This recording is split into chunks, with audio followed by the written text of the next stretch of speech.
Stop the recap. I have an announcement. Don't tell people how old I am. 40-something years ago, Nurse Candy slithered out of our mother, flopped onto the floor, and much like the tequila worm in Poltergeist 2, she grew into a monster of sorts. Anyway, life went on. She got hit by a car. And she ended up needing to wear a colostomy bag for most of her childhood. And then that colostomy bag grew legs and became our brother Chris. He started a podcast. Happy birthday, Candy. Yes, happy birthday. Oh, thank you. Happy Slither Day. This show contains spoilers and adult language. Listener discretion is advised. Movies with Ron, movies with Ron. Hell yeah, motherfucker. Movies with Ron. Hey folks, welcome back. It's episode 139 of Movies with Ron. Special quarantine episode of the show where my older brother recaps a movie from beginning to end. We're quarantined. Let's get it on. I'm Chris, your MC for the time being, and here to make sure we're all healthy is Nurse Candy. Well, hey, everybody. And here he is, folks. He's the ball cracker, death on foot.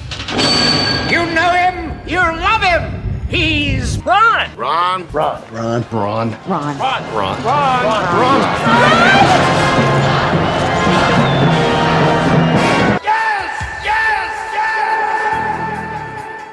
Hey, Ron. Hey, buddy.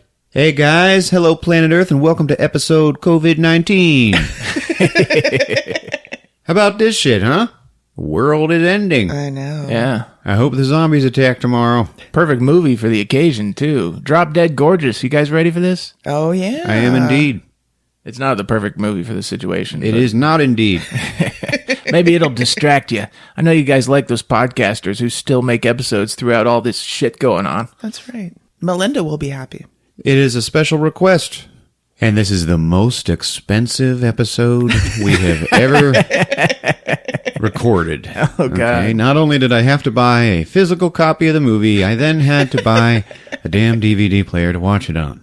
And I don't mean some little $20 one that I could just like hook to the TV, because I had to buy one of those personal ones so I could like sit and watch it at my leisure, you know, pause it if I need to or whatever. I couldn't monopolize the TV like for one of those road trip players that folds open like a laptop. Yeah, it's still probably a pretty good investment, but it is Melinda's fault. And times are tough right now, Melinda, so please don't doubt my commitment to you. By the way, I got in trouble the last episode. That was also a special request, guys, and I totally spaced and didn't say the guy's name. Yeah, who was it? Yeah, Joe Adams. Let's give him a big old cock slap. We love you, man. All right, Joe. It sounded wet. I know. Heavy. So, Melinda, here we go. Like Eric Roberts' face. Wet. It is always wet. Okay, let's thank Melanie Sullivan, Jamie Vink, and Tom Seaver. They liked the Facebook page. Sullivan, Vink, and Seaver, I got tickets for them next summer. It's been canceled. They're still going to play, but no one's allowed to come in. I love it. All right. Something you might be happy about. Samsung, Panasonic, and other companies are offering a filmmaker mode to eliminate motion smoothing and all that shit that they add. Oh, awesome. When you buy a new TV and you first plug it in and it's like, why does everything look like a fucking soap opera? I know, Yeah. I hate it. Well, they're finally catering to the filmmakers and stuff like that. If people want to watch their movies the way they were intended, they should go to their website and buy the VHS copy that they're selling. Bullshit. Like Albert University? Remember that? What was that on? Mean Guns? Oh, yeah. Did you guys watch the trailer to Psycho Gorman? Yes. I don't Looks know, fine. man. I kind of want to watch that. Me too. Looks By the guy who made The Void. I still haven't Yes. seen that yet. It's not as good as I wanted it to be, but I still Really liked it. Siblings Mimi and Luke unwittingly resurrect an ancient alien overlord. Using a magical amulet, they force the monster to obey their childish whims and accidentally attract a rogues gallery of intergalactic assassins to small-town suburbia. That's the kind of movie I'd make.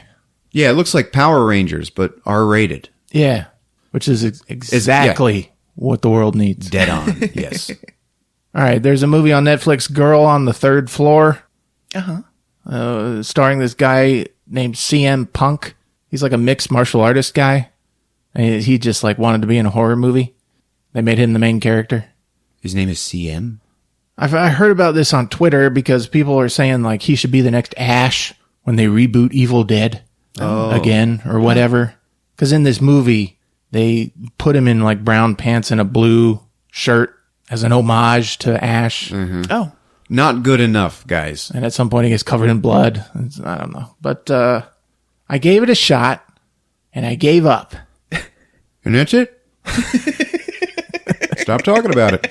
All right, you might like it, if only for one joke. And I'll explain it to you so you don't have to go see it. Okay. All right, he's fixing up this old house by himself. He brought his dog with him. He goes to lunch at a bowling alley. The guy who manages the bowling alley, he's behind the counter. The guy asks him if he's queer.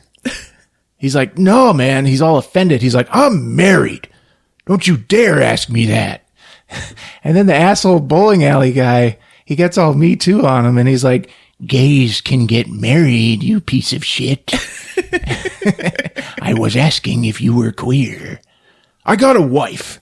Anyway, the movie moves on. He's fixing the house. He ends up cheating on his wife. Oh, no. Yeah. And like he's supposed to be the hero. Oh. I wrote this movie. He should be the next Ash. But here's the worst part. The house is obviously maybe haunted. When he goes to sleep, he shuts the bedroom door and makes the dog sleep out in the rest of the house and not in the room with him. A fucking savage. Wow. Yeah. Hey, when does that joke happen? I'm getting there. Okay. This is like one of your Chicago's. His black friend comes to help him with like one of the important jobs. They're like repairing a ceiling or a floor or something like that. Anyways, after a hard day's work, the two guys go to the bowling alley to get a beer. Oh, no. And this time the bowling alley, it's nighttime, so it's real popular. They are walking through all these people. And then CM Punk makes eye contact with the guy behind the counter. And you can hear the guy behind the counter go, is that your wife?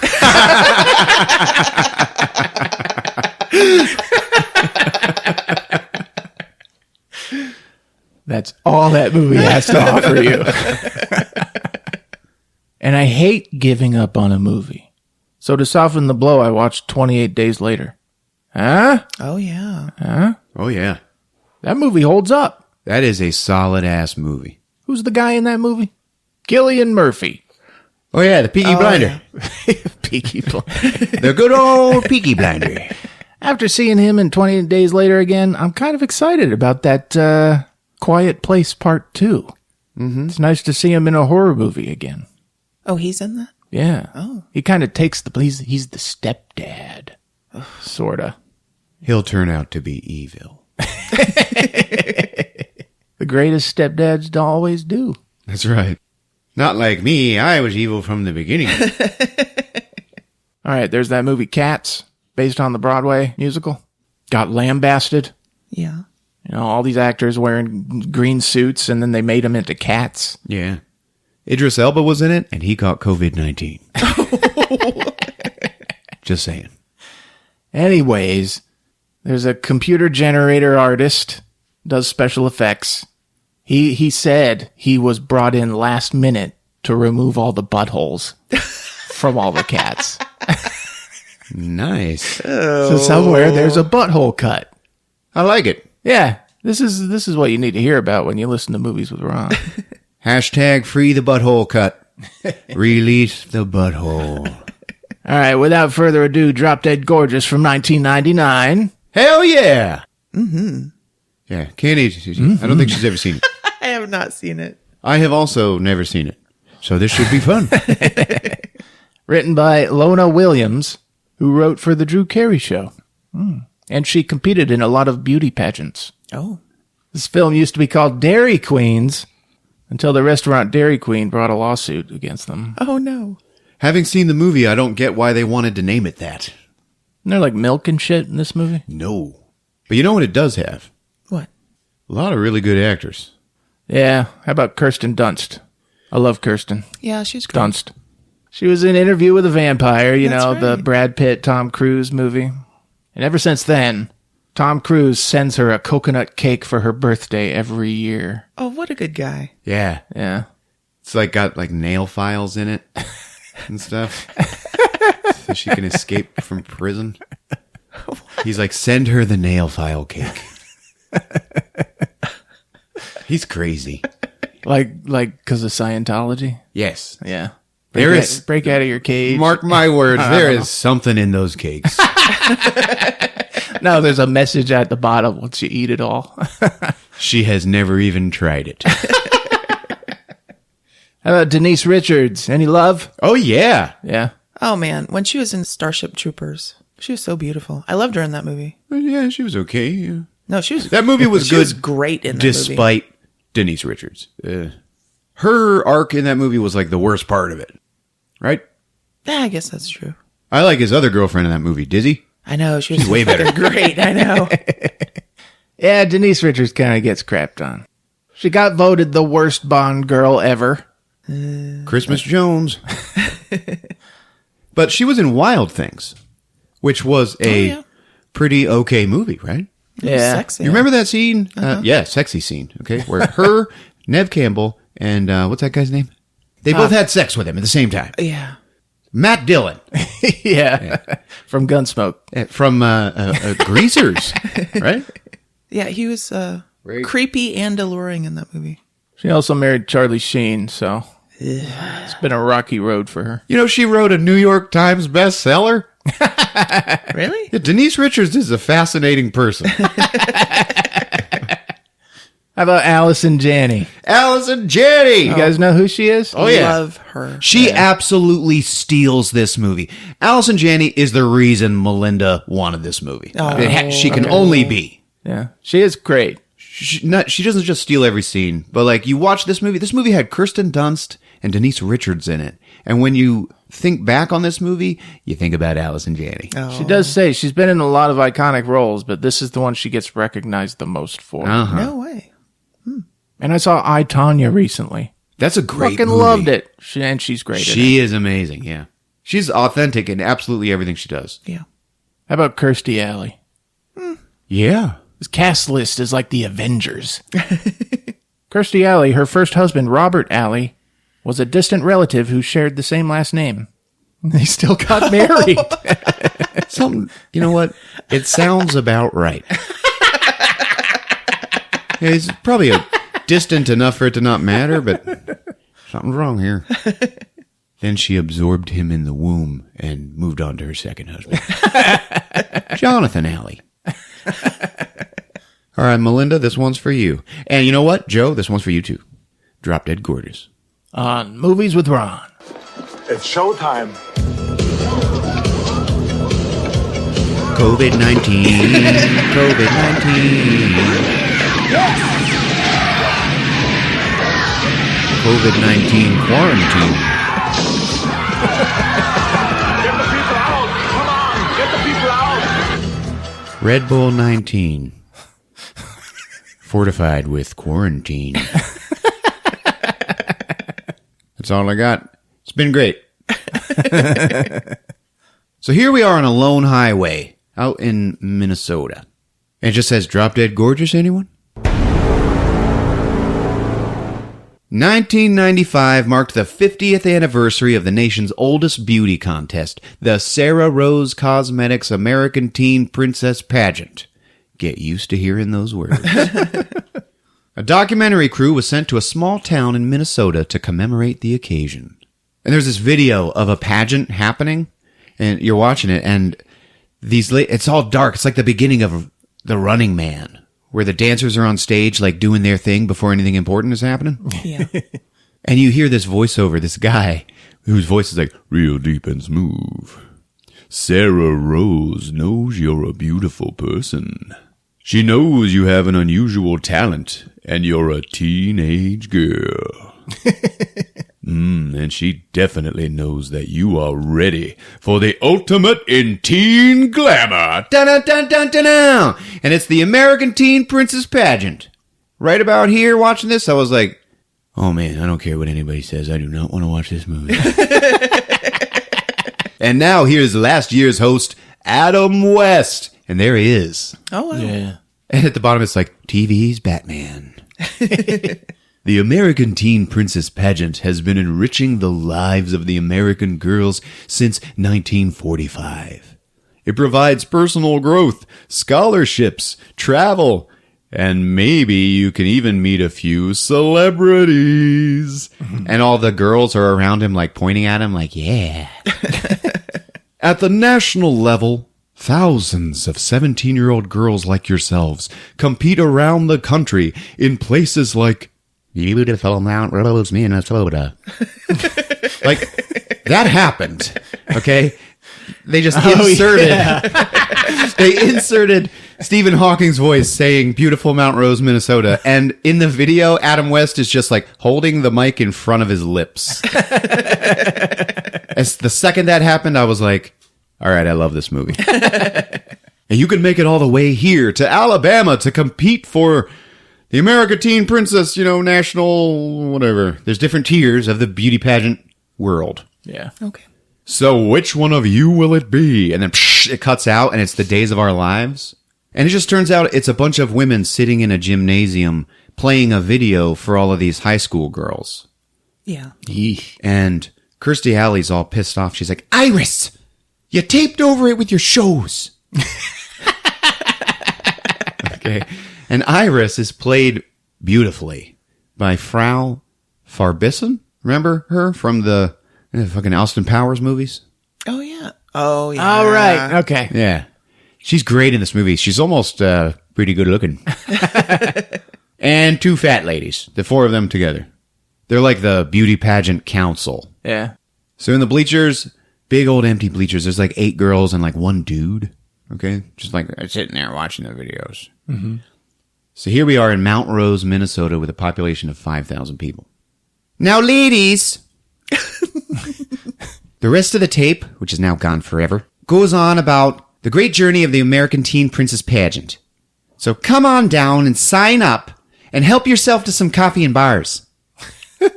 That's the one thing I took away from this movie. In Minnesota, they don't eat cookies or brownies. They eat bars. Bars. So Kirstie Alley's the chairman of the pageant committee. And remember, this is a documentary about the beauty pageant world in Mount Rose. So the documentarian is asking questions. Sometimes you hear him talking, but you never see him. Right. Do you think most people would think teen beauty pageants are a good idea? And she's like, oh, yeah, sure. I know what some of your big city no-bra wearing hairy-legged women libbers might say. That it's old-fashioned and demeaning to the girls. And every time Kirstie Alley is being interviewed, behind her is Frau Farbison. And she's like smiling and nodding like she's her number one sly. Yeah. But she'll like jump in sometimes. She's like, what's sick is women dressing like men. Like, oh, you betcha, Iris. Iris Farbison. No, I think you boys are going to find something a little bit different here in Mount Rose. We're all God-fearing folk. Every last one of us. And you won't find a back room in our video store. That filth is better left to the Sin Cities. And Iris is like, a.k.a. Minneapolis, St. Paul. So then we get a montage of like the city, and road shots and stuff. There's like the welcome sign to the town has this picture of this old lady. And it's like, Frida Hegstrom, Minnesota's oldest living Lutheran.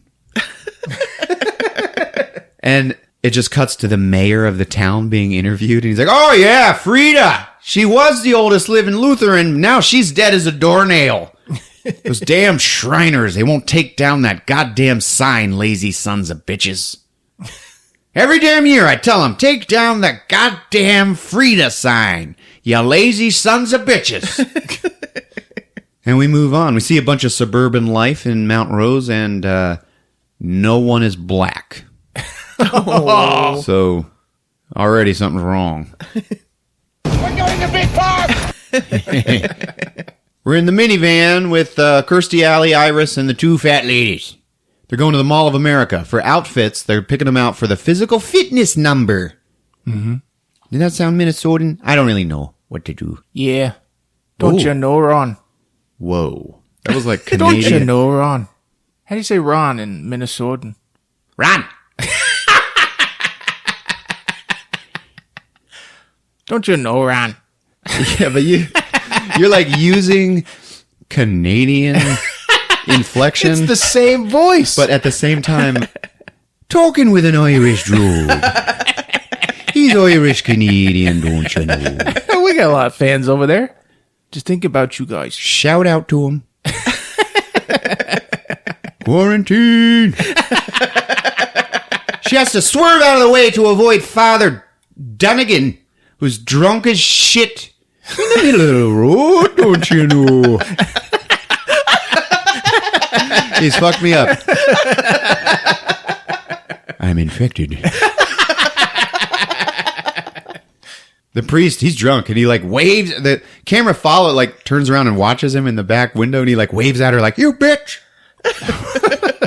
It's not his fault. The communion wine, it's so tempting to some of them. And Iris is like, that's why we Lutherans use grape Kool-Aid for the blood of Christ.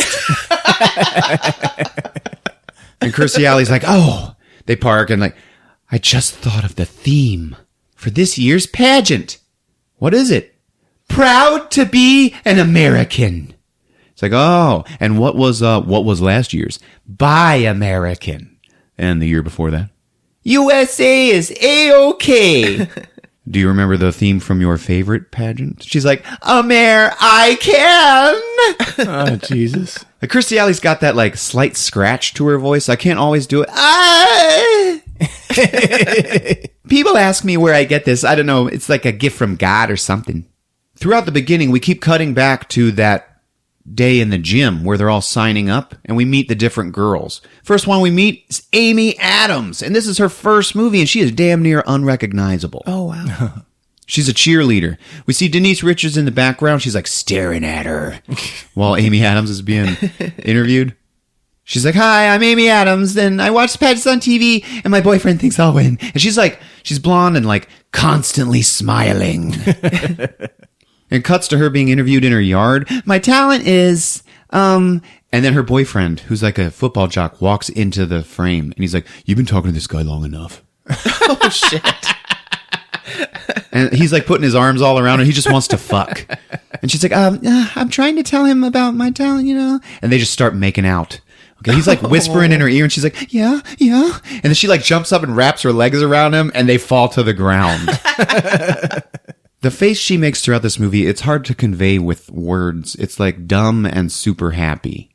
Yeah. Tell me if that describes this. Yeah. Like a Lutheran.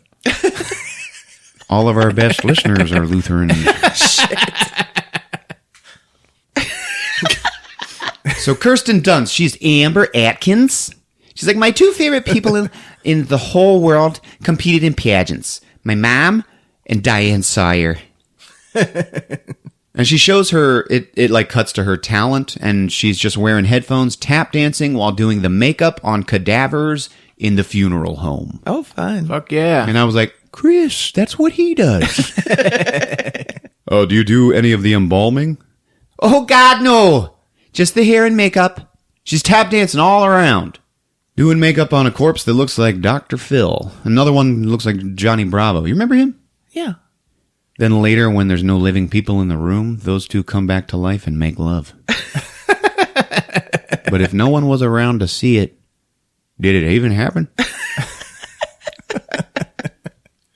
Did it stink? Kirstie Alley. When I was 17, I was crowned Mount Rose American Teen Princess.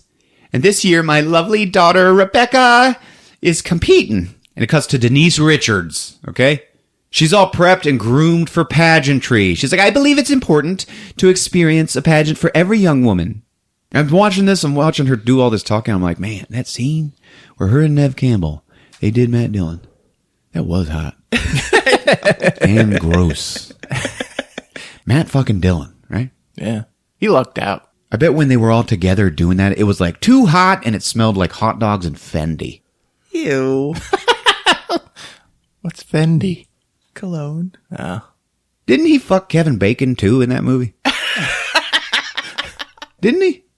Anyway, we cut to the Lutheran Sisterhood Gun Club. And Becky is the vice president. So she's shooting, she's on the range firing, and she's in heels and a mini skirt. My mom gave me this 9mm for my 13th birthday. I'll always remember what she wrote in the card. Jesus loves winners. That's why no matter what I do, I aim to win. And it shows the target that she's shooting, and it's like nothing but headshots. Man, Kevin Bacon and Matt Dillon got it on. And the world just let it go by. It's fine. Back at the gym sign up, Brittany Murphy. She's in this movie. Oh, wow. Or as I like to call her, Black Mold. Some of the old black mold. She's still in her innocent, clueless days, which is like Clueless, great fucking movie. Oh, I know. Right? You know Alicia Silverstone from Clueless? Mm-hmm. Yeah. She gave up acting and dairy and finally started pooping right. She says. But I think her towels might tell a different story if we looked at them. Brittany Murphy's like, yeah, if you're I don't know if you're 17 and you're not a total fry, it's just what you do. You go to pageants. And cuts to her room. She's like, my talent, I'm going to sing and dance to New York. New York. I fell in love with the Big Apple last summer while visiting my brother Peter. He followed his dream all the way to New York. And she shows pictures of him and he's a drag queen. Like Liza Minnelli and Madonna and Barbara Streisand. Cuts to this other girl in her house, this Tess Winehouse. She's a dog lover. I'll probably refer to her as the dog girl. Okay. She's wearing a shirt that says, I love German Shepherds. Some dog's barking. She's like, Kenny, come here, Kenny. And this wiener dog jumps up. And she's just like petting it and not even looking at the documentary crew. She's like, oh, yeah. My German Shepherd, Spike, he went to live with a nice family on a farm after he attacked me. But it wasn't his fault, was it, Kenny? No, I had beef jerky in my front pocket. And she's petting the dog, and she, like, forgets the camera people are there. And she looks up, she's like, oh, and then she pulls her shirt up. She's like, they remade my belly with skin from my butt. Oh, God. And you can see this big scar. This movie's a giant Family Guy episode. Cuts to this old lady. I was crowned Mount Rose Teen Princess in 1945. We were at war with the Japs. I didn't even get to keep my damn tiara. There's a photo of her. She had to, like, give it to them for scrap. Oh. For the war effort. And cuts to this smiling Asian couple. And their white daughter, Molly. Mm-hmm. So, we adopt Maury 3 years ago when we come to America to help acclimate us to American. She's like, to America, Dad. Oh, and her mom is there too. She's like, she our American girl. Our American girl. She our American teen princess girl. And her Asian sister, like their birth daughter, walks in like speaking Japanese. Oh. And the dad turns around and he's like, English! Oh, shit. Speak English, you stupid little retard! Oh, my God. Oh, yeah. And he turns and he's smiling again. So, Maury, Terra movie man, what do you talent do? I'll be line dancing. Oh, country western. And then his wife is like, oh, Krint Brack. Rough. And the dad's like, hey, what he got that I not got.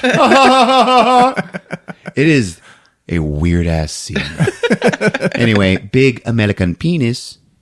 Is what Clint Black has.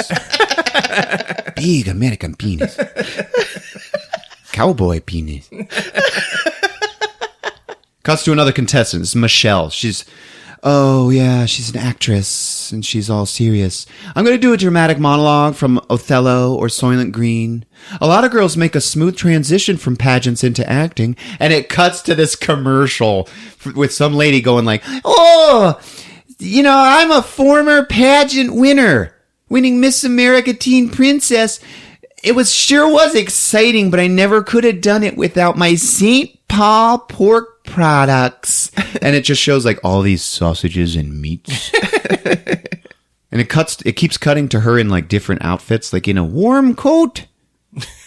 And then at one point she's like, I've been enjoying them for years. And it shows her in like a bloody apron and gloves. Like on the slaughterhouse floor. And she like holds up a hot dog and just takes a big old dick sucking bite.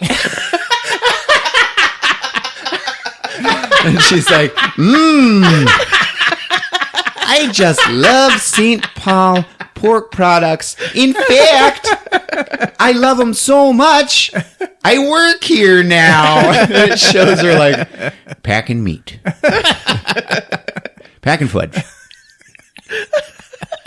Cuts to the next contestant, Janelle. Okay, and she's like a master of American Sign Language. And so every time she talks, she signs it, but sometimes it takes her longer to sign it. So she'll stop because she'll like spell it in sign language.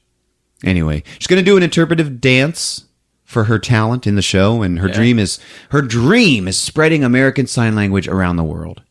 It cuts back to the gym. And now we are with Tammy Curry, who is the chick that I thought was a dude in the beginning of the movie. Because she was wearing a letter jacket, Letterman's jacket, Okay. Yeah. She's like, "Hey, I'm Tammy Curry." She's like real butch. She got long hair. She's a pretty girl, but definitely a tomboyish type. Yeah. She's showing off all the patches on her jacket. This one's for soccer. This is track. And look here, this one means I'm the president of the Lutheran Sisterhood Gun Club. Yeah, that's my favorite. Yeah. It cuts to her being interviewed. She's on a farm. She's like plowing a field on a tractor, okay? So do you really think you can win? She's like, fuck yeah!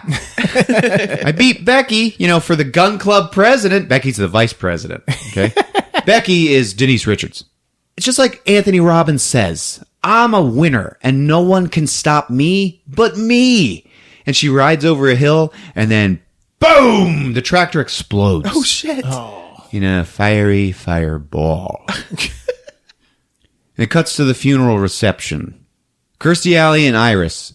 Oh, God, she died on an exploding thresher. It's so odd and gross. Yeah. Kirstie Alley's like, it's hard to understand God's great plan. But the show must go on, and I gotta call Ted and here, watch the Jell-O salad. And it cuts to these girls in the bathroom at school. You like all these cuts? Get used to it. And they're like smoking in the bathroom. So are you girls going to sign up for the pageant? They're like smoking and drinking. They're like high school girls. Whoa. Mm-hmm. So, sign of the times. Candy, right? That's what you did in high school. But look at you now. That's right. I ain't doing that goddamn pageant. Look what happened to that dork-ass farm girl. There's some other girl. She's pregnant. She's smoking and drinking. Who, Tammy Curry? Yeah, everybody says that was a big accident. She got iced because she wins fucking everything, and this time, someone didn't want her to win. Oh. Yeah, those beauty pageants, they're like a Roach Motel. Yeah, girls check in, but they don't check out. They're at the dance studio, like where all the girls, they have to practice performing the one, like they do a couple of songs together in the pageant. Mm-hmm. They all sing and dance. Yeah. They're all rehearsing that stuff. The choreographer lady, she's like, oh yeah, 10-1. This all is going to come down to Amber and, Kirsten Dunst, that's Amber, and Becky. Denise Richards. Matt Dillon breath. They're all dancing in the background and screwing up, and one girl like knocks down the sound guy.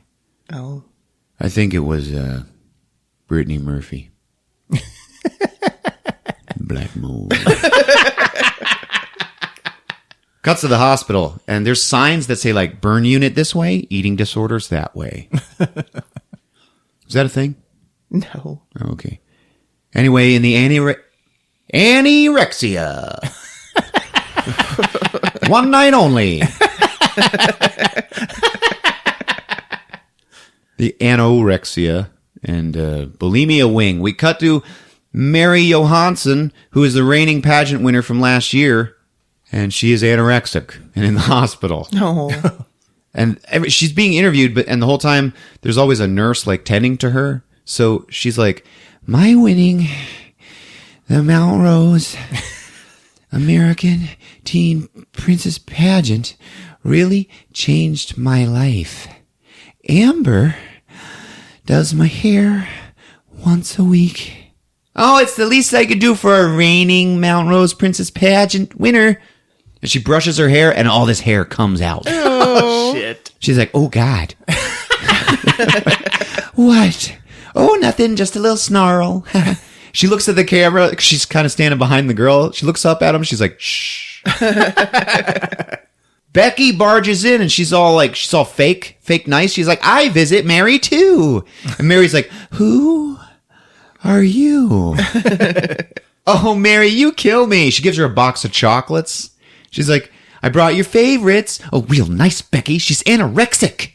"She's skinny, Amber, not deaf." I dated a girl that used to be anorexic.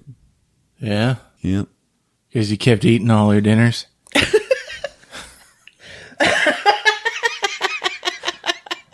Yep. Fucking bitch. Cuts to Amber's house at the trailer park. "So beyond this pageant, you must have dreams. Yeah, you know?" "Oh, yeah. Of getting out of Mount Rose. Being a reporter like Diane Sawyer. I mean, guys get out of Mount Rose all the time for hockey scholarships or prison." And she's showing all of her Diane Sawyer pics on the wall. They're all naked. And then you hear all this hacking, coughing coming into the room. "That's my mom." "Amber, did you get my smokes?" She walks in, and it's Ellen Barkin. Ew. Oh, whoa. Woof.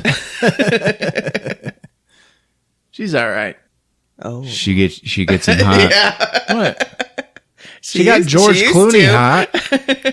There's something about Ellen Barkin. She's dirty. That's exactly what it is. Yeah. She's always standing in a puddle of something. Ellen Barkin. Ellen Barkin. She's like, "Huh, what the hell's going on in here?" She's like half drunk. "Oh, they're doing the documentary about the pageant." "Oh, yeah? Well, if they ask you to take your top off, get the money first, okay? And go get my smokes." And she leaves, and Amber just looks at the camera and smiles.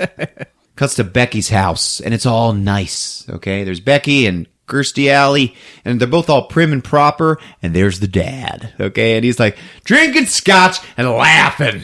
And he's played by Sam McMurray, who is the guy from Raising Arizona who tried to fuck his wife. He wanted to be swingers. Yes, Oh, yeah. yes.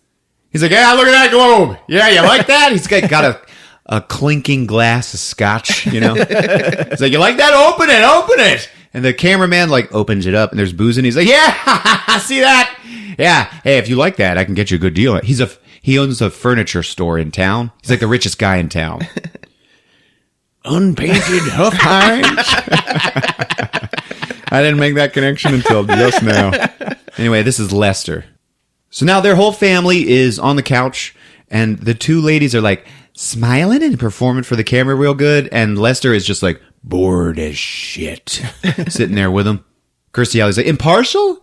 Well, outside, yeah, as the day is long, but we're in my house, and I gotta warn you, I'm wearing my wife apron and my mom hat, so I could safely say that I am the mother of the most talented contestant. She's been singing and dancing since she was just knee-high to a pig's eye."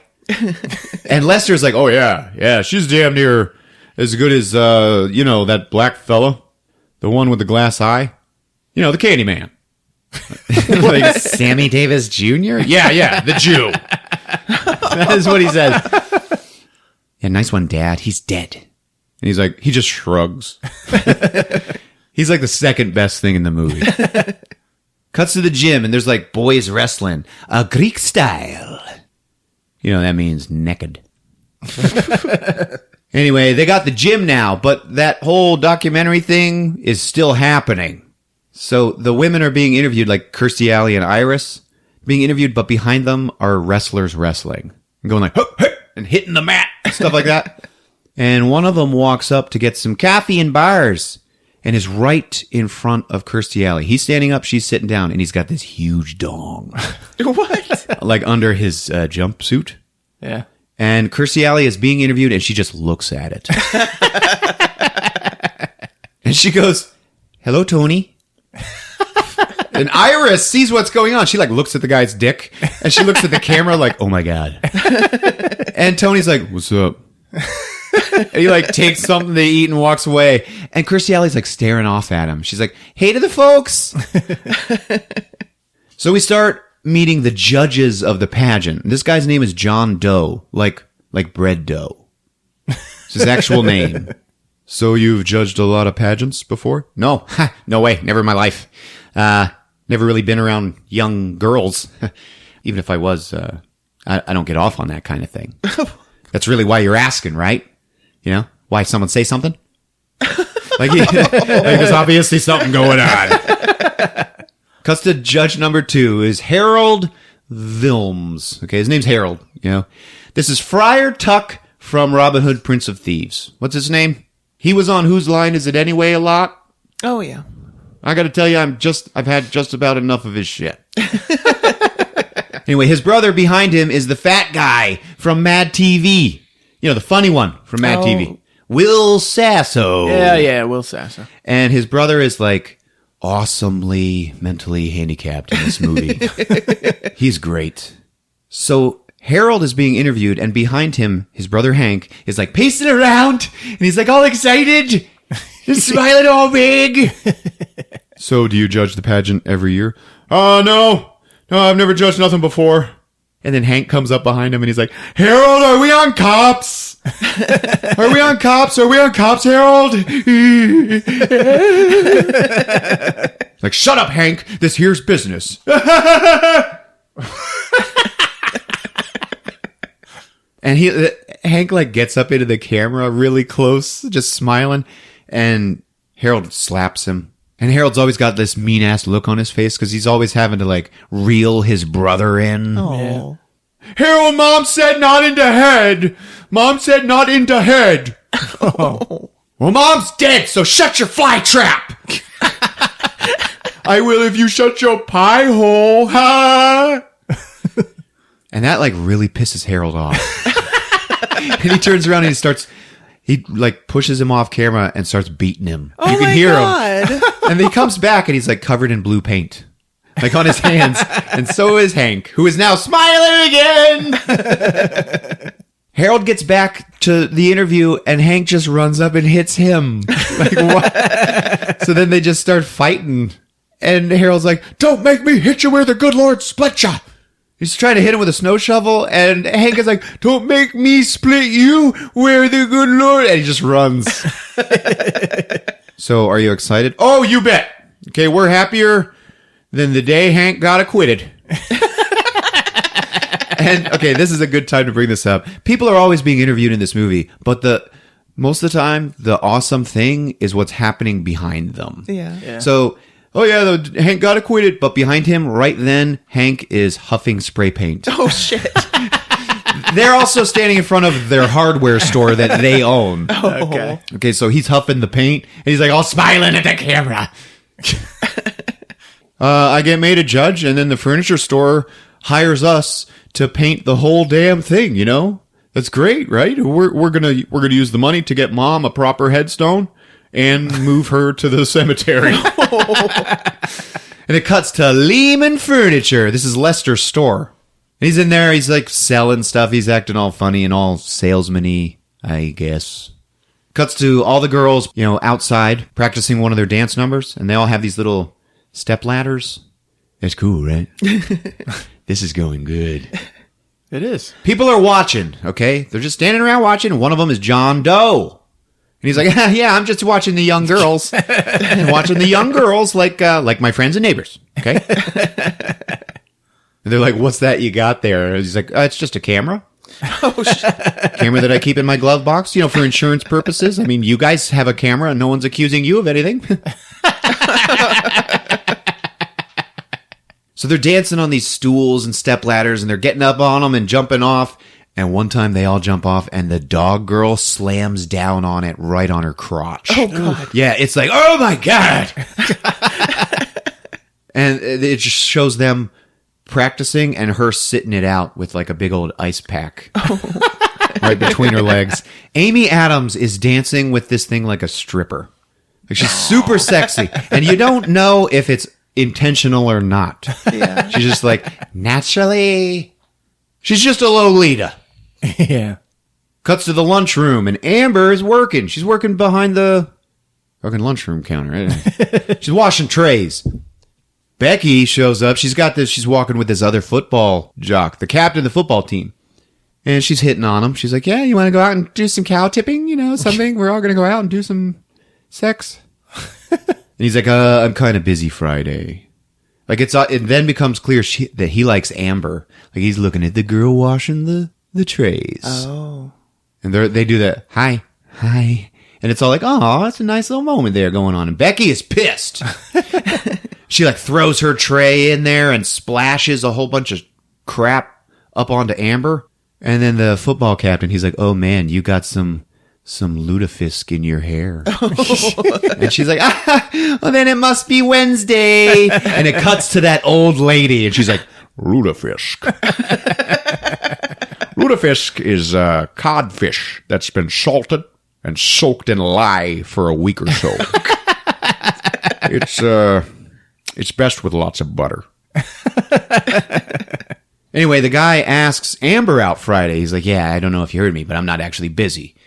Want to go out? She's like, oh, yeah. Oh, I don't know. I might be working at the funeral home.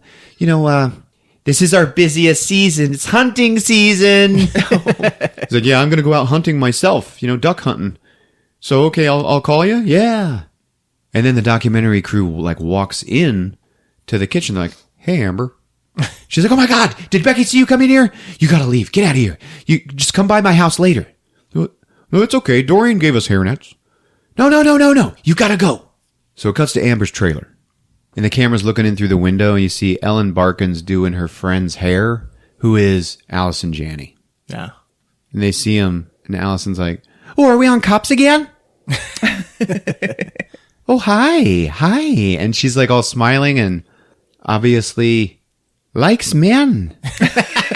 Yeah, she sees that they're guys. She's like, oh, hi. You guys want a beer? Uh-huh. She's like smiling at him like, oh, look at what we got here. And it is hypnotic. She's amazing.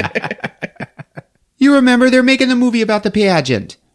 Oh, yeah, I tells Ellen Barkin, I says, you talk to me during my stories, you might as well be talking to the wall. Is Amber here? No, you just missed her. She got called down to the Bone Gardens. She's in a mood today. Say, you boys been over to the Lehmans? If so, you got all the pictures of the winner you need. She's like, shut it, Loretta. Loretta. That's Allison Janney's name. Well, let's just say who deserves to win is Amber, okay? Why don't you just paint a big target on your ass? She's the best damn tapper, the most smartest. The most smartest, yeah. You're real educated. I'm cutting you off. I'm sending you home. And she starts ushering her. She's like, what? Well, excuse me. I'm bragging up your kid.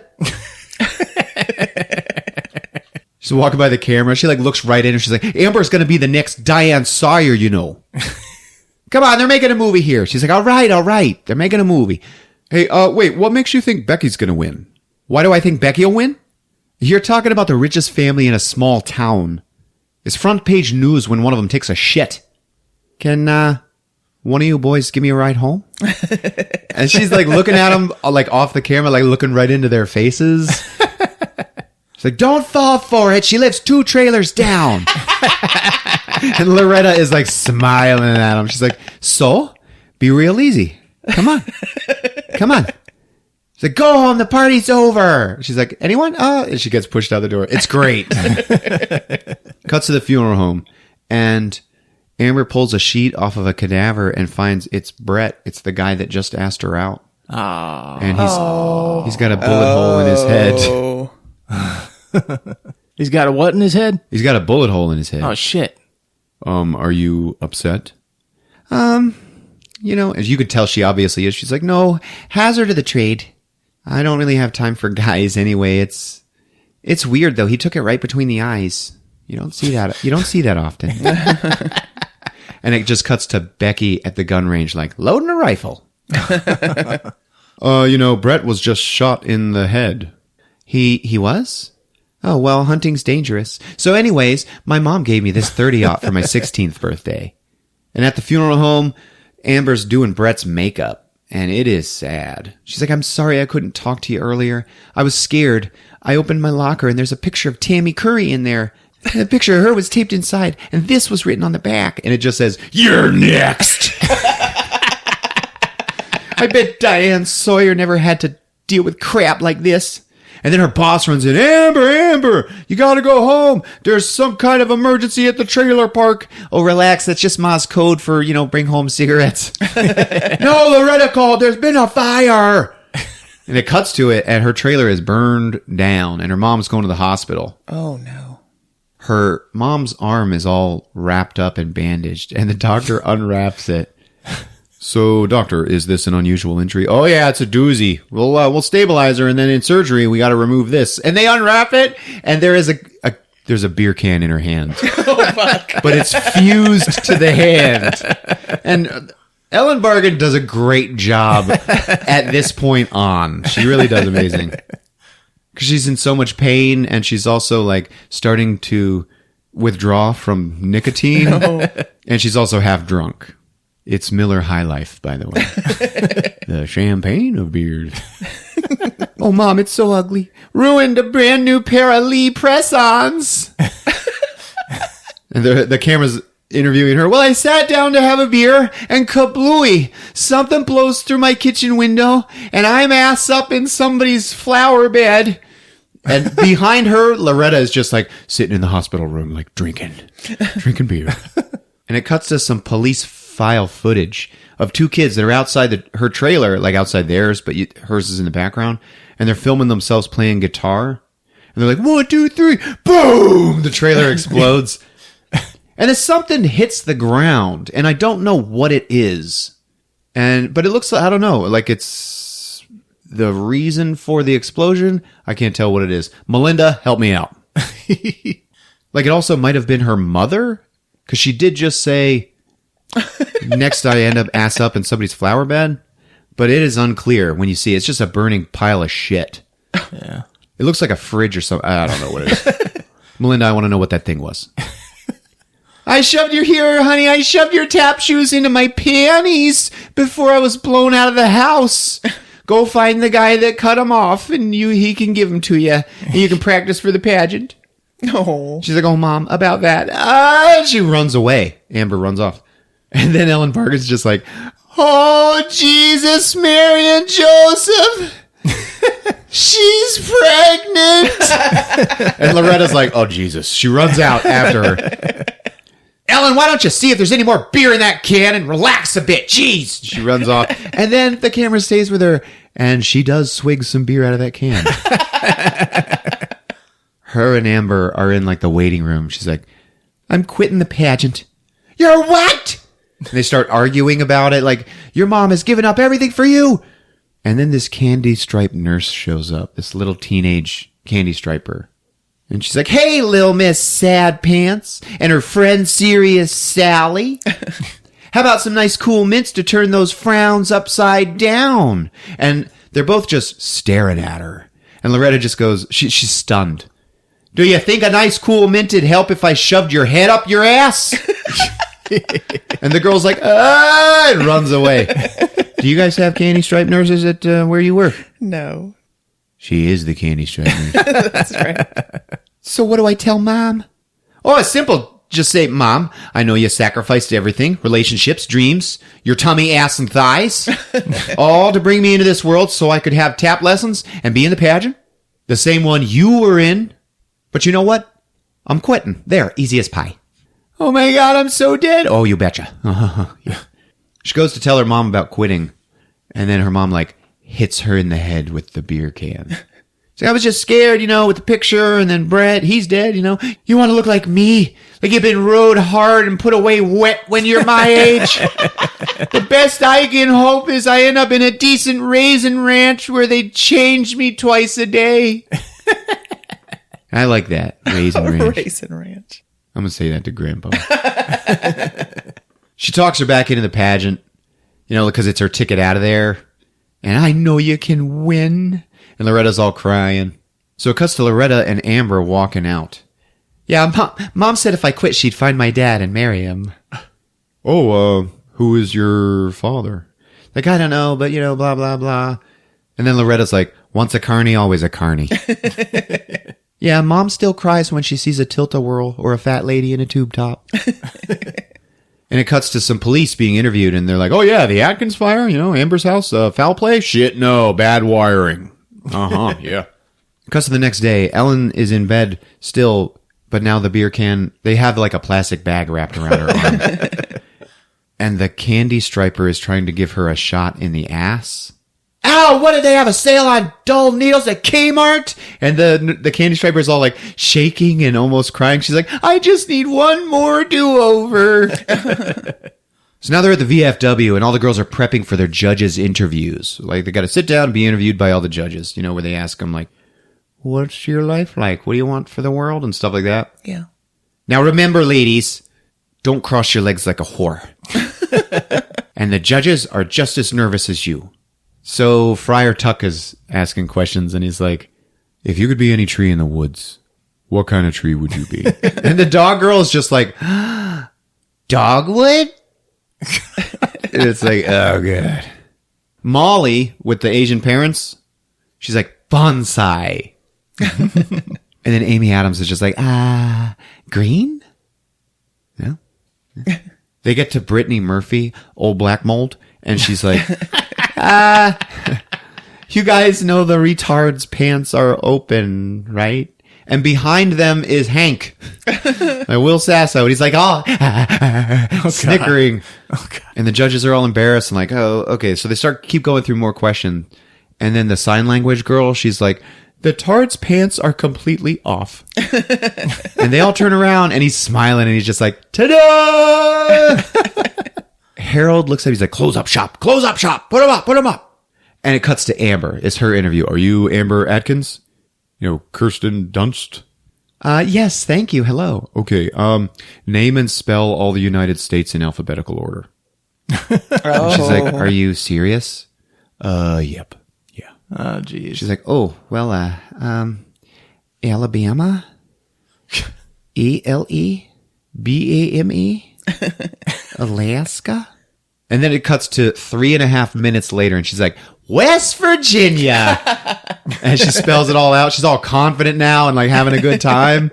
And the judges are like reading along, and Hank is behind them like nodding like, yeah, like you're doing it. And then she finishes, and it's like amazing.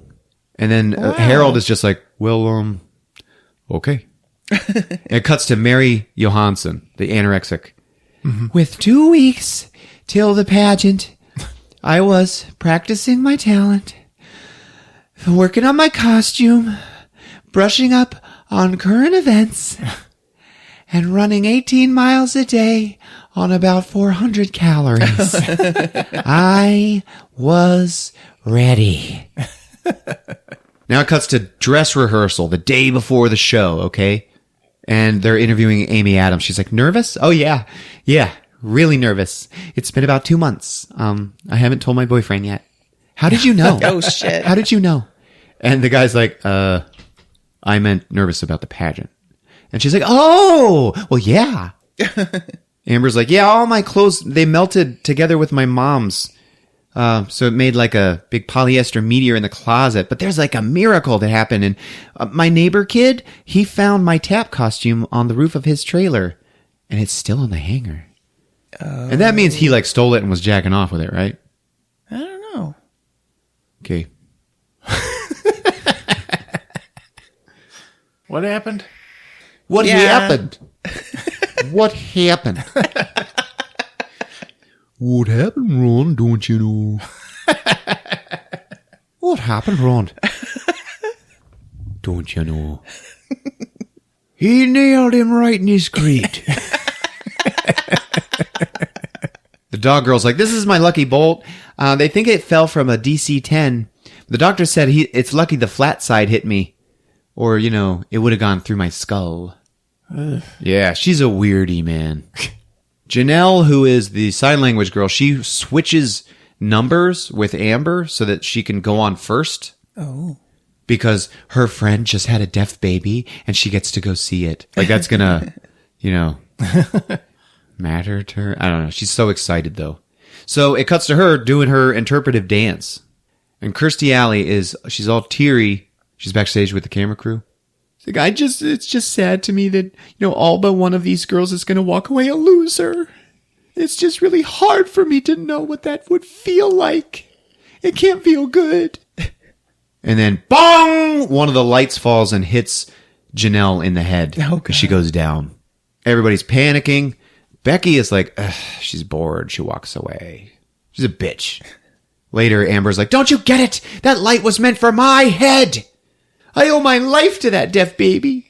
Loretta walks in with a scotch. She's like, that was your mom. She wanted you to have this. She's like, really? Well, yeah. My mom wanted me to have this. Oh, shut up. I thought it'd help you sleep. Loretta, never have kids.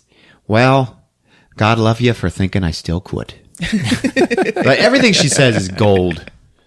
She's like, here, I got your new dress, though, And then we cut to the night of the pageant. The crowd's walking in the school, and Loretta is wheeling Ellen in a wheelchair. And her arm still has the can. And her legs are all spread, and Loretta put her purse in between them. And Ellen's just like, yeah! And everybody just looks at Loretta, and she's in the camera just going like, pain meds. Yep. I hope this thing ends before they do. Molly's parents are there like, we have big excitement. Go, Maury! And they're all wearing T-shirts with her face on them. John Doe is just standing there watching all of the girls' asses as they walk by him. Lester walks in. He nods to the judges as the show starts. And Kirstie Alley comes out. She's all elegant. She's the hostess, okay? She's like, all of these girls here have one thing in common. They're all proud to be an American. And the girls come out, all with these big headdresses of national landmarks. One has a big ball of yarn. It's the largest ball of yarn in the world. It's weird. One's got a nuclear blast. Becky has Mount Rushmore, and her face is incorporated into it. So it's coming out the sides of her head. Black Mold has the Statue of Liberty, and they all have to get up there and say, this is why I chose this, and it makes me proud to be an American. And Black Mold is like, because Lady Liberty's candle, flame of liberty is always burning bright. And she tries to light the candle, and it won't go. Amy Adams has the Washington Monument, so it's just this big cock spike. And she kneels down, and she's like, the Washington Monument. And she strokes it like this giant dick. And then out in the crowd, you hear her boyfriend go, oh yeah, baby. It's makes me proud to be an American. The atomic power one is Molly. She's like, atomic power makes me proud to be an Asian American. And the dog girl comes up. She's like, the largest ball of twine in the world, owned by my uncle. I kind of misunderstood the assignment. And she runs off. Backstage, Amber has found that her tap costume is missing. Oh. She's like, wait, what am I saying? I should just ask you, Becky. And they get into a fight. Iris has to come and break it up. Okay, come on. No, I hate her. And Iris is just like, I know, we all do. Let's go. And then Kirstie Alley is like, let's all give a big round of applause for last year's American Teen Princess in her farewell performance. Who could forget her lip syncing to Don't Cry Out Loud by Melissa Manchester. Here she is. And it's Mary Johansson being wheeled out on stage by the nurse. And she's wearing this giant black curly wig. And she's all pale with all of this makeup on. And she just starts lip syncing. Don't cry out loud. And the nurse has to push her around the stage like she's dancing. Backstage, all their step ladders for their dance number, they're all painted and it's still wet. Oh. And they're all like, I'm dizzy from the fumes. Iris turns to the camera. She's like, what kind of a mental retard paints step ladders right before a pageant? And it just cuts to Kirstie Alley on stage and Hank rushing the stage. And he starts lifting up her dress and he's like, I'm the judge. I'm the judge. I'm the judge. He's like looking under her skirt and she's like, ah! And it is hilarious. And Harold has to go and chase him down. And out of the crowd, Loretta's like, ha ha ha ha, go Hank! Backstage, they're all nervous. Becky's mean mugging Amber, okay? And the choreographer makes them all put Vaseline on their teeth to help them smile. She's like, so if the judges are watching your teeth, maybe they're not looking at your feet because you guys suck. So they do the number and it's all like, come on, shake your body, baby, do that conga. They're doing that song. And they're just like, they keep moving around the step ladder so their hands get painty and then they have to sit on them. And then they turn around and bend over and they just all have these blue skid marks right down the cracks of their asses. One of them's brown. It ends and John Doe claps so freaking hard. Backstage, they're all using paint thinner to get it all off of them. The dog girl goes and throws up because she had a big dinner. Kirstie Alley's like, 17 years ago, I won the talent contest by sewing these pants. And she holds them up and she's like, and look, they still fit. Loretta's like, she had a big ass then, she's got a big ass now. And here's your first contestant, the dog girl, who walks out. She's all pale. She has vomit down her front of her shirt. Ew. And she starts doing dog howls. Like, the beagle. Backstage, Amber is like, I can't go on. I have no costume. It's just gone. Yeah. Amy Adams is making out with her boyfriend. Choreographer goes and gives Amber a black leotard. She's like, talent like yours doesn't need sequins. Here. Amy Adams ends up doing cheerleading while two guys wrestle in front of her. It's weird, man. The actor chick, she does a monologue from fucking Soylent Green. She's like, it's people. Iris won't let Amber compete in the leotard because Kirstie Alley didn't okay it. All right. She's like, but somebody stole my uniform, you know? It's like, I don't make up the rules. This is bullshit. Amber Dunst. That is not American Teen Princess language. Well, good, because this isn't American Teen Princess pageant. This is Nazi Germany. And the camera stays with Iris, and she looks at the camera. She's like, where do they get this stuff? Amber goes and asks Kirstie Alley if she can perform it. She's like, no, like a fucking bitch. All the girls they're backstage consoling Amber, and Molly is out there line dancing with cap guns. I just wanted to compete. And then Black Mold is like, you know what? Fuck it all. And she gives Amber her own costume. Oh. And the Soylent Green girl's like, I don't think you should do this. Amy Adams says, yeah, they won't let you perform naked. I asked. And Black Mold is like, Amber, I'm not going to win. Okay. And let's face it, a family only needs one Liza, and Peter's legs are way better than mine. Your parents are going to kill you. She's like, you know, they only had me because Peter needed that kidney. Oh. It's fine. Yeah, it's like, Jesus. Comes time for Becky's performance. She walks out. She's like, you know what? The rumors are true. I do have a special fella in my life. And if nobody minds, I'd like to sing a little song just for him. And she starts talking the song. She's like, you're just too good to be true. I can't take my eyes off of you. And then the song like hits. It's like, I love you, baby. And somebody pushes out a giant cross with Jesus nailed to it.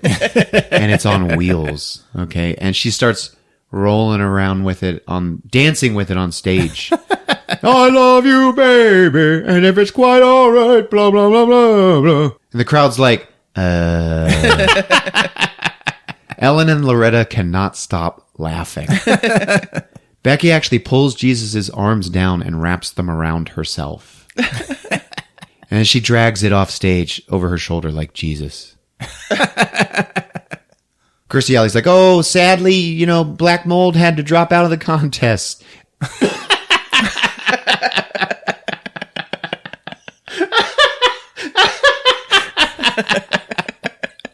That's so fucking wrong. I don't have any respect.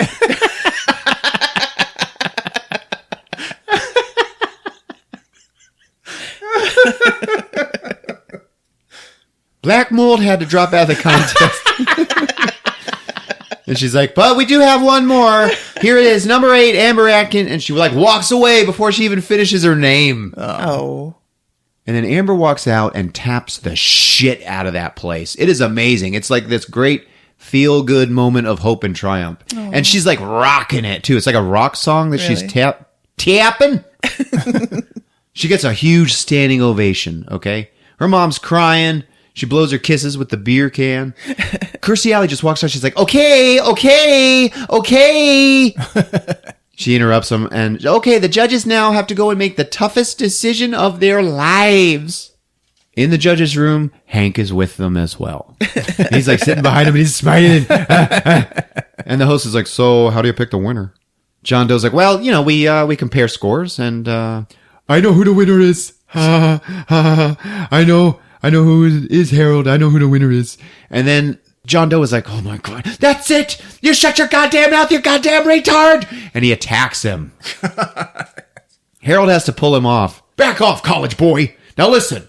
And as he's tackling John Doe, he ends up accidentally ripping off his clip-on tie. He just looks at it like, what? And throws it away. Hank can't help it. He was bored crazier than a shithouse rat.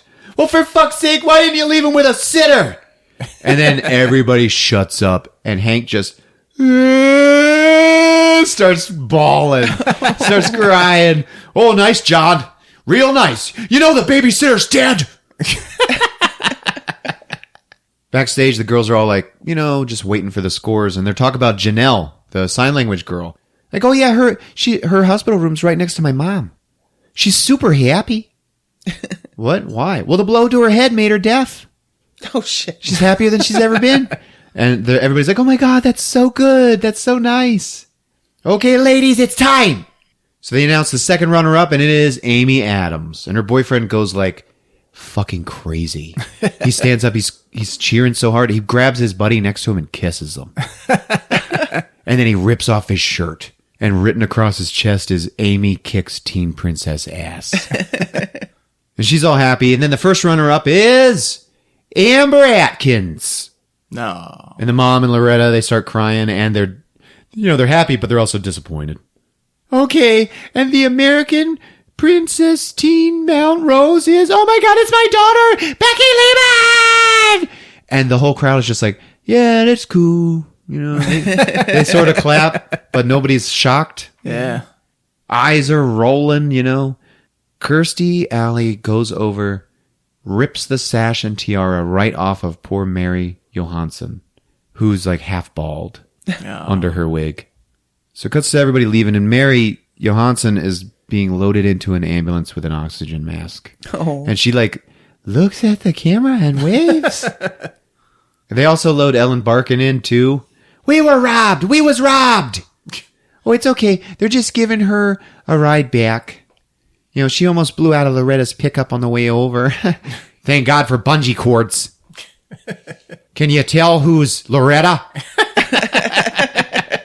Alice and Janney when I'm talking. So are you disappointed that you didn't win? Yeah, well, no. At least I got to compete and my mom got to see me dance. And she starts crying. She is disappointed. And they leave. And it cuts to Black Mold and her father. Okay? And he's like, well, I hope it was worth it. You know what? It was worth it. It was. I tell you what, Peter never would have pulled a shenanigan like that. She's like, oh, well, Dad, you know what? Peter's gay. Gay! And she just runs off. And he's like, what? Kirstie Alley and Becky. Oh, I'm the winner and I'm going to state. And Kirstie Alley's crying. She's like, she's the winner and we're going to state. And it cuts to the girls smoking in the bathroom like, oh yeah, big fucking surprise. Kirstie Alley's finally going to state. She's going to ride Becky's coattails all the way to nationals. Yeah, I wonder how she's going to rig that one. Are you girls going to the parade tomorrow? Nah, I think I'm like due or something. The pregnant one says this and then swigs some whiskey. So the parade's going on. There's nice floats, okay? And Lester's like, beautiful as a whore's ass today, hey boys? There's this big swan float, and Lester's like, yeah, I had this one made in Mexico in case Becky won. I always offer to pay him in tacos. They love that. Harold and Hank, they arrive late in his truck, and Harold's like, we wouldn't be late if it wasn't for you. The next time you drink window cleaner, I'm going to leave it in you. And he's like, I just want a big bag of little donuts. I want a big bag of little donuts. Harold walks off, and Hank... his overalls are stuck in the truck door, and that's where he stays for the duration of the parade. It is horrible. It's sad. He's like, Harold! Becky doesn't want to get up on the float because it smells like gasoline. And Kirstie Alley's like, but everything smells like that way in Mexico. You get your ass up there! So she does. And now we see a bunch of kids teasing Hank. And he's just like a chained up dog. Like he can't reach him. Yeah. He's like, stop it! He's crying. Stop it! You're a bad kid! You're a bad kid!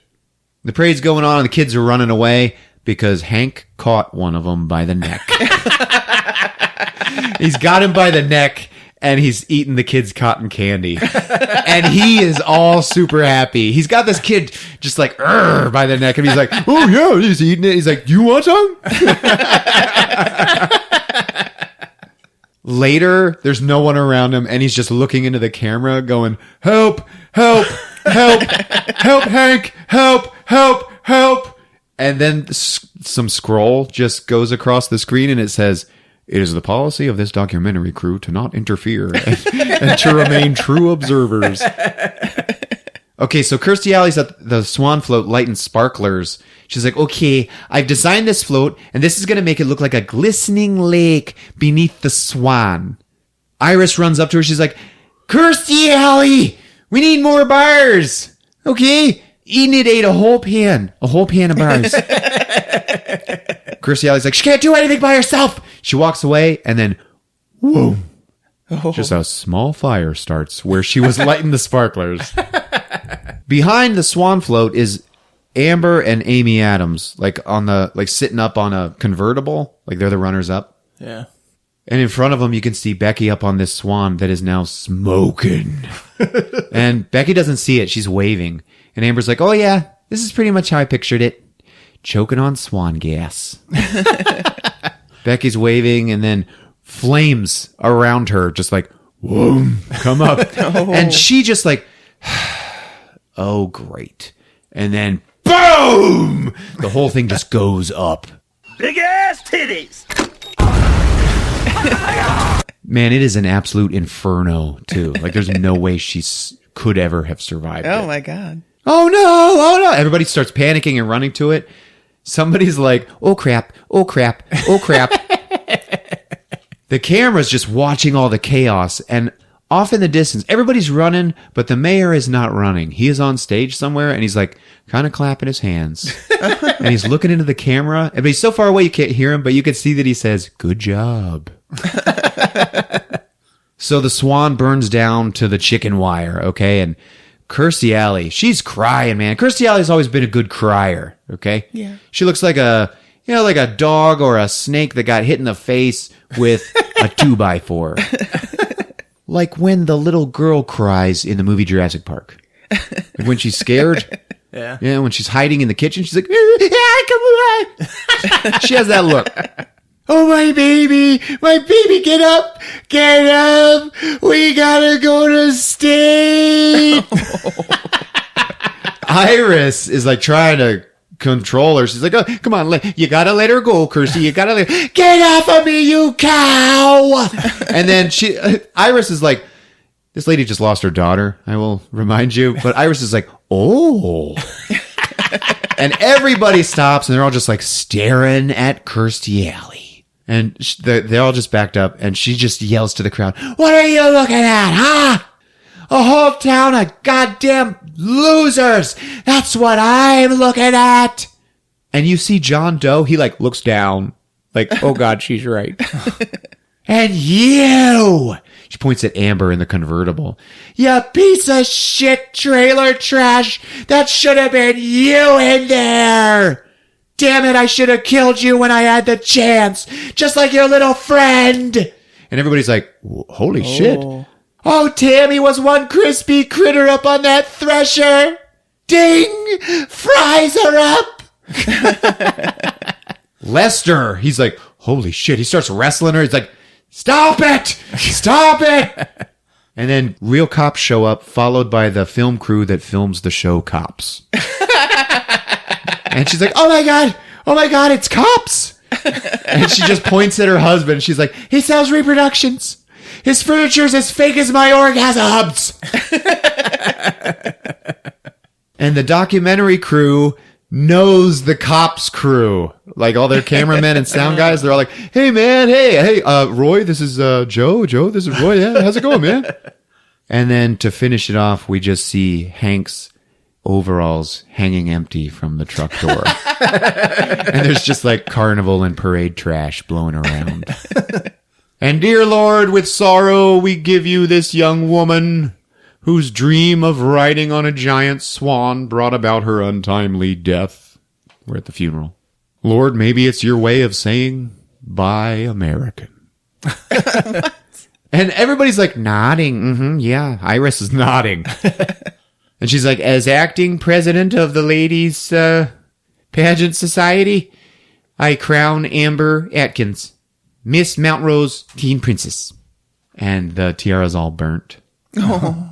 So Amber's all depressed, and Loretta is like beaming. She's so happy. She's like taking pictures of her. What's wrong with you? I didn't want to win like this. You stop right there, okay? You are a good person. Good things happen to good people. She's like, wow, really? Nope, it's pure bullshit, sweetie. You're lucky as hell, so you might as well enjoy it. Let's get you a root beer float. And she's like, oh, okay. And they're walking away, and she just looks at the camera crew. She's like, you guys want some shots? I'm buying. And she smiles at them like, let's fuck. And it cuts to her trailer. Yeah, I never liked her, but she didn't deserve to die in the belly of a swan. While they're interviewing Amber, in the background, Loretta is like flirting with, like stroking his face and slapping his ass, the mailman. Here, this came for you. And it's all the information for her going to the state finals to be Miss Minnesota. Yeah. Mm-hmm. There's going to be a makeup artist, a choreographer to the stars, and oh my God, we're going to the Howard Johnson at the airport. And Loretta is like, oh my God, we're going to the airport, baby. They're so excited. Oh crap, I only got 4 days to practice. So there's a montage of her like tap dancing all around town. And they show up at the airport Hojo.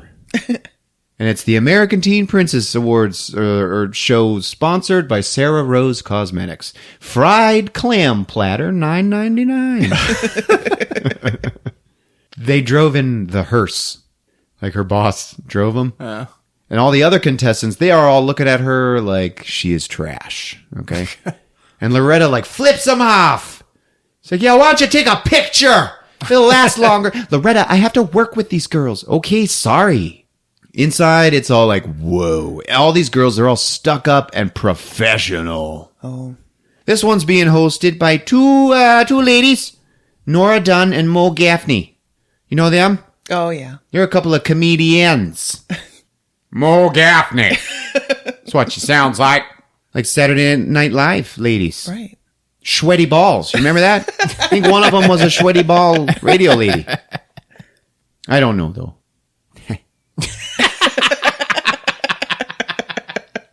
In the hotel bar, Loretta's there. and she's talking to this guy, and she's like, this guy at the bar, and she's like stroking his arm. She's like, oh, I say it so. You're cute. Oh, I see you're married. And there's this young, handsome bartender. She's like, you catch this in your mouth, I'll give you a present. Huh? Okay. And she like throws like a peanut, and he does it. He catches it in his mouth. She's like, oh, you got that on the first try. Come here. Come here. She leans over the bar and kisses him.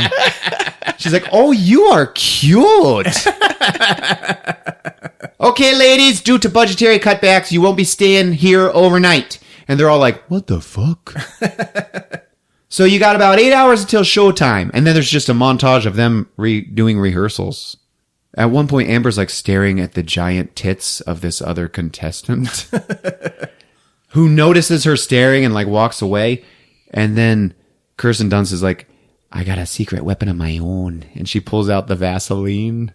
And that lady whose boobs she was staring at, she ended up being like the co-host for years of Dancing with the Stars. Oh. She ended up losing them boobs. Yep, that's right. She's a cancer survivor. Oh. You like that? Yeah.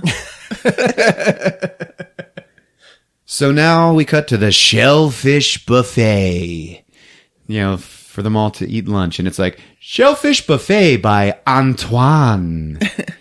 And they're all fucking pigging out on all this shrimp and lobster. And Amber's like, oh, no, I don't eat shellfish.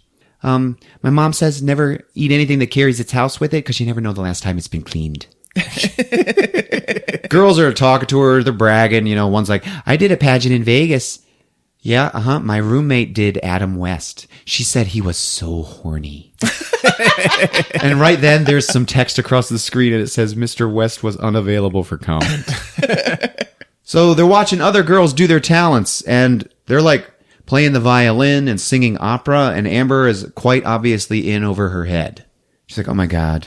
There's even another tap dancer who's like kind of better.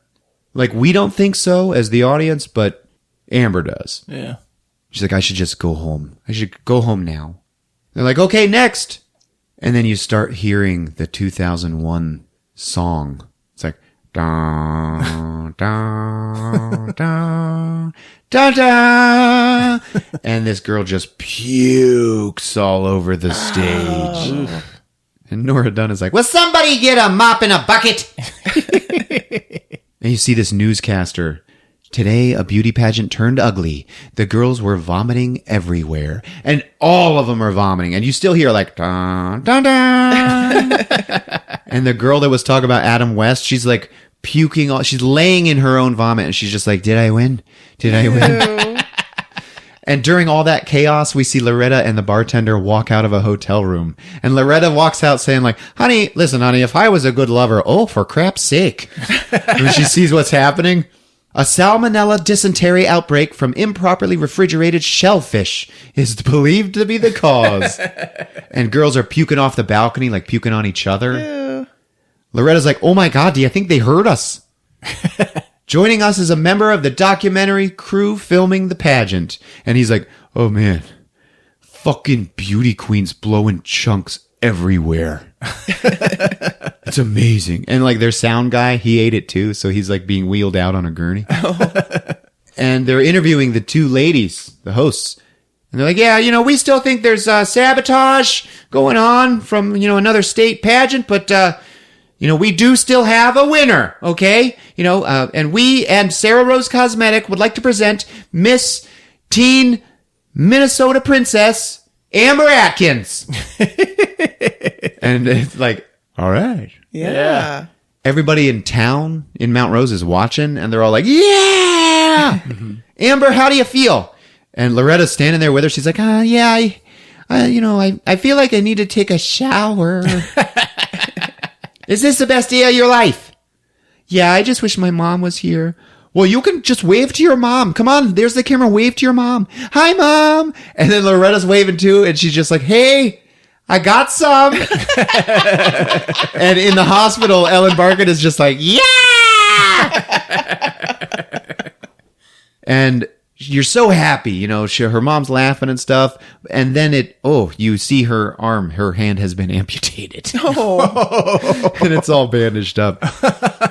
Okay, so we cut to a phone interview with Kirstie Alley in the Minnesota women's prison. Oh.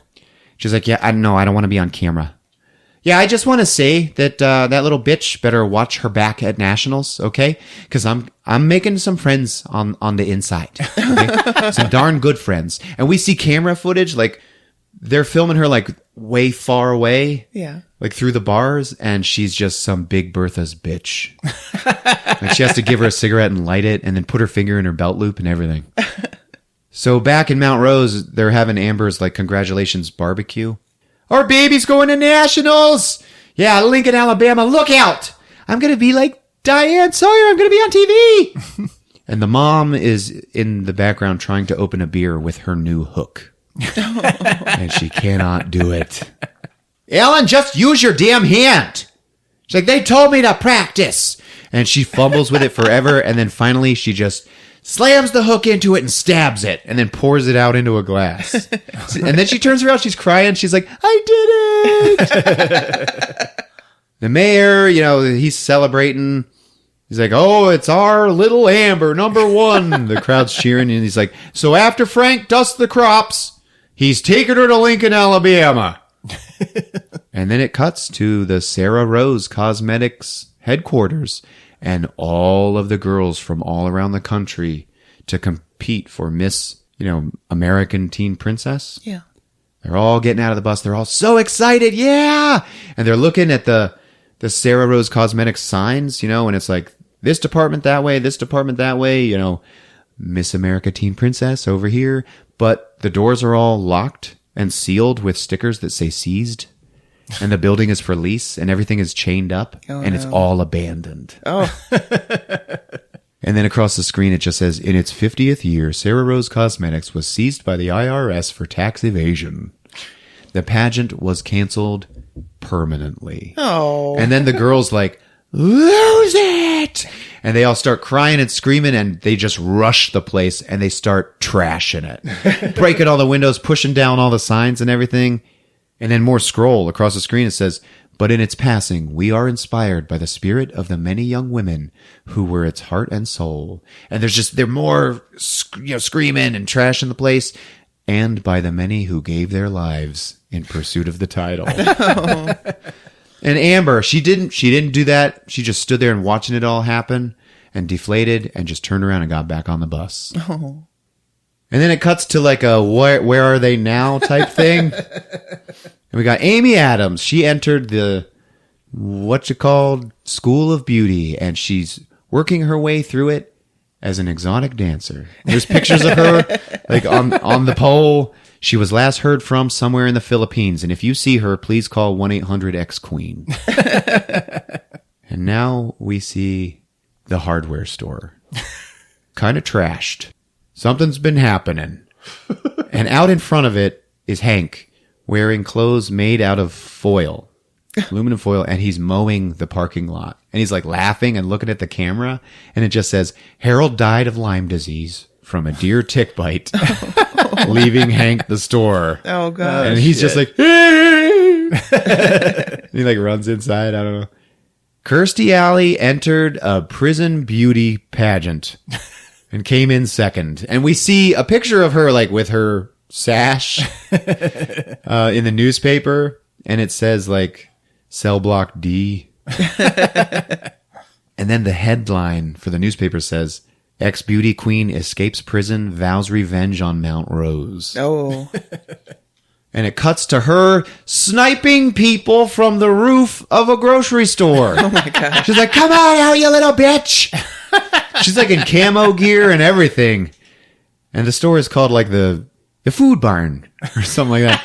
It's like, come on out, you piece of trailer park trash. And it says across the screen, during the 6-hour standoff, a local reporter was struck by a stray bullet.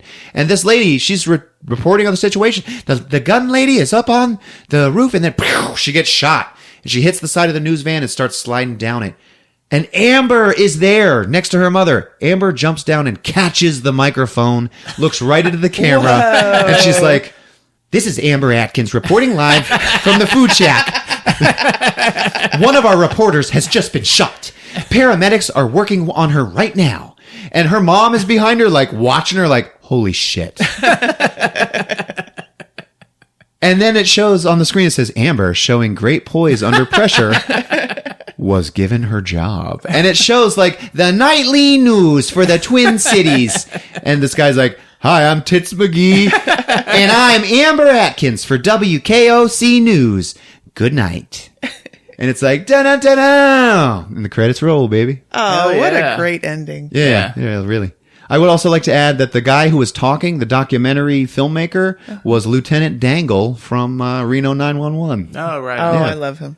The movie ended when Denise Richards burned up. I know. And it Amber got first place at Mount Rose or whatever Yeah. the place is called. Uh-huh. Everything else was just the ending. The Lord of the Rings ending where it just keeps going. Yeah. And so it's glorious, I think. Yeah, this was great. Mm-hmm. And one more time for Alice and Janney, man. It's incredible.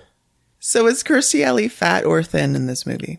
I think she did a little working out for it because I feel like this movie was Kirstie Alley's pet project. Oh, really? Yeah, because she was so front and center the whole time and just so loud and proud with the Minnesota accent. I feel like her and the lady who played Iris like were friends and they're both really good at that and they just made this happen. So yeah, she did work out. She was pretty, thin, I guess. Okay. You remember her days when that show Fat Actress? I do. That was hot. So Melinda, there you have it. Drop Dead Gorgeous on Movies with Ron. Yep. Great choice. Indeed. All right, folks. If you're using Apple Podcasts or iTunes, remember, we love those ratings and reviews. We're on all your other favorite podcast apps and movieswithron.com. There's a Facebook page. There's Twitter at Movies with Ron. So check us out. All right, it's been fun. Yep, we love you. See you guys. Wash your hands. And stay home. Wash your balls. Wash your ass. Movies with Ron.